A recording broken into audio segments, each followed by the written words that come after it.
Welcome to our show. Today we'd like to tell you a little bit about a big surprise on the Mobile Bay area, including the Eastern Shore and Mobile.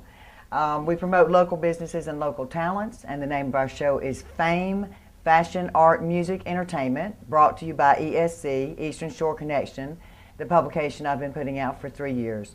We're going to do something a little different in the area. We're going to interview, display talents, and promote all types of businesses and fashion, art, music, entertainment.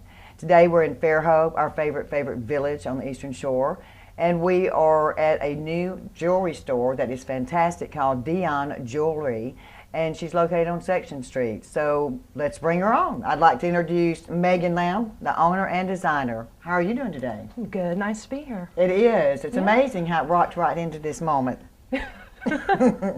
Tell us exactly where the store is located for people. The store is located at 58 South Section, right across the street from Greer's and the RBC Bank. Okay. So you're close to Page and Palette. Correct. We want to mention that since they provided our easel today in the last minute. We like them.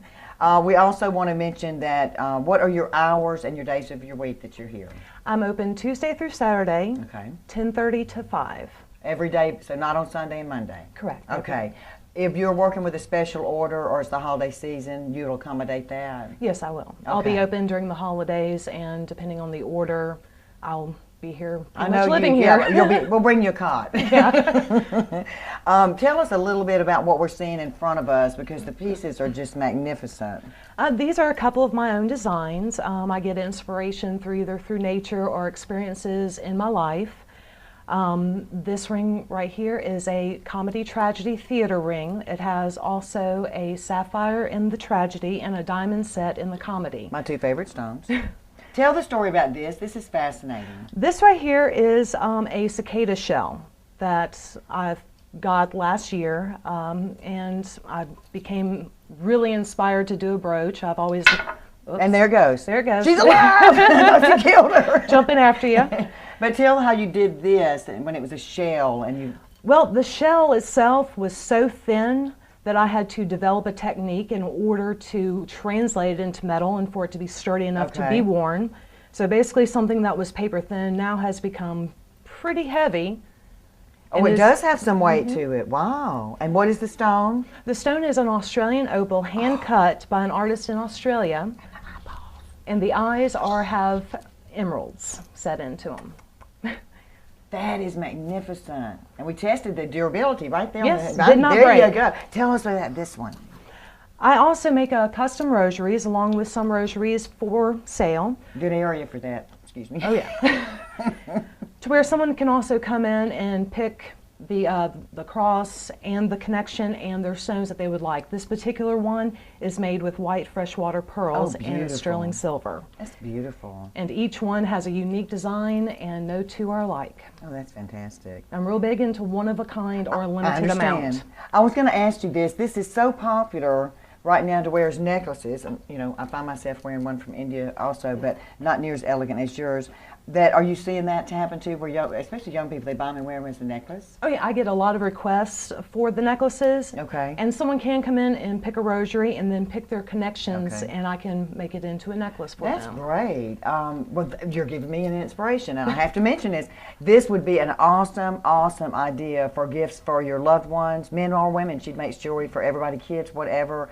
And nobody else will have anything like what you make for them, so that makes it great. And we're actually working on a secret toe ring she's going to design for Faye for my long toe, and I'm going to poke my foot up at people and tell them you made it. I just need your toe. Okay, That's it. She said that on the phone the other day. I thought I misunderstood her. She said, I need your toe. I'm like, how do we work that out? I just stick my foot up on the counter? Or... No, I won't do that. You'll just put it up on my lap while we're sitting down. Oh, okay. And I'll do all the measurements. Oh, for can you do a pedicure while we're there? Well, I'm not trained for that. Okay. So how long have you been in this location again? In this location, 3 months. Okay, but you've actually been open for a year. I had a studio on another area. Okay. But no retail area. All right, that's what I was going to ask you, because you've really done it right. This is an older part of town, but it's an older building, and I remember what this looked like before it looked like this. And we'll be showing some of the painting, some of it later in the show. But I just really admire what you've done, the black and white, the flooring, everything with the mirrors and your counters. The taste is exquisite, and it really doesn't look like it's sitting in a small town in the Southeast. And you've lived a lot of places, and you brought that with you, and I commend you for that. Well, thank you. I like to bring a vintage yet modern and contemporary and meld it together. Eclectic, I've been Yes. told. I thought they said electric, which I would have gone for either one, but I think they meant eclectic. And I want to ask you this. When a client comes in and wants what they want is understood and the order's turned in, what is an estimate of the turnaround time for a special piece? The turnaround time, if they pick a setting and pick a stone to where it's kind of a little bit of customization for if your budget isn't that big. Sure. That turnaround is about 3 to 4 days. Okay. But if they want something built from scratch, because I'm old school, everything is manufactured in-house. I carve Fantastic. by hand Okay. and I cast by hand. Okay. So that in itself, depending on the complexity of the design, can take anywhere from a week to Much longer. 3 weeks, Right, depending sure. on the design. Well, still, I'm impressed, though. I didn't hear you say months for anything. In No. some places, it takes months to even get the first idea across to somebody in three-dimensional form. Let me say one more thing. I was so impressed with Megan, not only with who referred me to her, but when I met her and how original she is. And we will be featuring her in the accompanying magazine that will be released next week called Fame by ESC. There'll be an article on Megan and her store and a few other interesting little things that will coordinate with our TV shows. And we really turned it around to make this happen. And thank you so much. You're awesome. Girl thank power, you for having girl me. Power. Okay, let me say this. We've got flowers that we both love by Windsor Florist and Daphne. We had food provided behind the set by Greer's Fairhope Market Deli. Brian Robinson came flying across the street wearing a cape. And the easels, as I mentioned, provided by Page and Palette. In the next segment, you'll be seeing a local, well-known artist named Fred Marchman. So we'll see you shortly. Be right back. Thanks.